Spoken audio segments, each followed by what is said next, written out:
છે પરમાર તુલસી જગદીશભાઈ. હું ધોરણ 5 માં અભ્યાસ કરું છું. મારી શાળાનું નામ છે માધવબાર ગુજરાતી શાળા નંબર 1. આજે હું વાર્તા રજૂ કરીશ. વાર્તાનું નામ છે કોઈ ન કરી શકે. બાદશાહ અકબરના દરબારની આ વાત છે. બાદશાહ કહે, હે બિરબલ, બીજા કોઈથી થાય નહીં એવું કામ કોણ કરી શકે?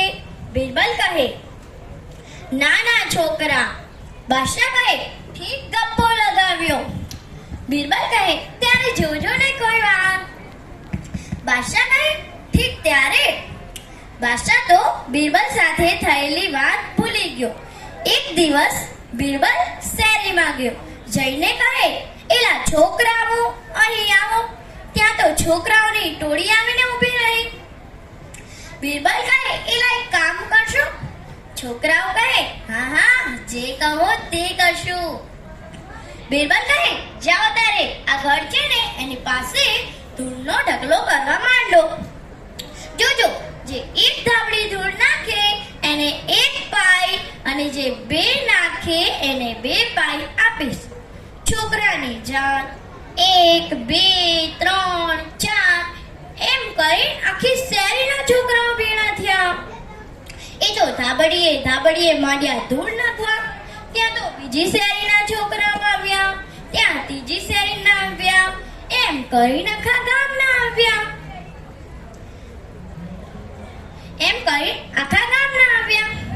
બિરબલ તો એક પાઈ આપતો જાય અને કહેતો જાય, હમ મારા બાપા, હમ મારા બાપા, થાવા દો, થાવા દો. છોકરા એટલે તો કટક. ઘડીકમાં તો ધૂળનો ઢગલો થઈ ગયો ને 2 ઘડી થઈ ત્યાં તો ધૂળનો દફો ઘડને કાંગરે પહોંચ્યો. બિરબલ કહે, હવે બધા ખુદીને કરો રસ્તા જેવું. છોકરાને તો એ જ જોઈતું હતું. એ તો માંડ્યા ખુદવા. ઘડીકમાં તો રસ્તો થઈ ગયો.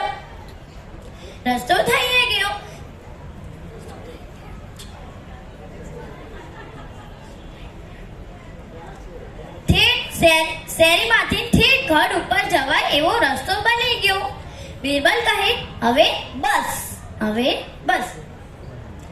પછી બિરબલે હાથી થાળમાંથી એક હાથી મંગાવ્યો. હાથીના મહાવ્રતને કહે, આ રસ્તા ઉપરથી હાથીને ઘડ ઉપર ચડાવી દે. રસ્તો બરાબર હતો એટલે હાથી ઘડ ઉપર ચડી ગયો. ઘડ ઉપર હાથી ઊંચે દેખાયો. બધા જોઈ રહ્યા. બિરબલ કહે, એલા છોકરાઓ, આ ધફો હવે વિખરી નાખો ને ધૂળ બધે શેરીમાં પાથરી દો. જેવું હતું તેવું કર દો. એક ધાબળી ને એક પાઈ. છોકરાઓ પડ્યા. પાઈ લેતા જાય ને ધાબળીએ ધૂળ ફેંકતા જાય. છોકરા માંડ્યા. પછી કેટલી વાર ઘડીકમાં તો હતું તેવું થઈ ગયું. કોઈને ખબર એ ન પડી કે હાથી ઘટ પર શી રીતે ચડ્યો.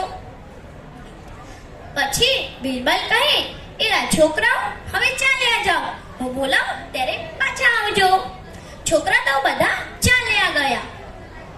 પછી બિરબલે બાદશાહને બોલાવ્યો. બાદશાહ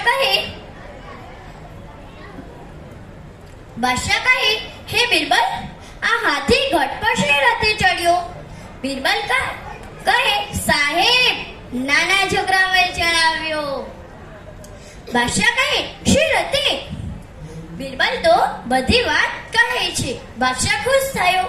ખાધું પીધું ને રાજ કર્યું, પણ પેલો હાથી નીચે ઉતરે કે નહીં? ઉતરે તો કેવી રીતે? પાછા બિરબલે છોકરાઓને બોલાવીને ધૂળનો ઢગલો કરાવીને હાથીને હેઠે ઉતાર્યો.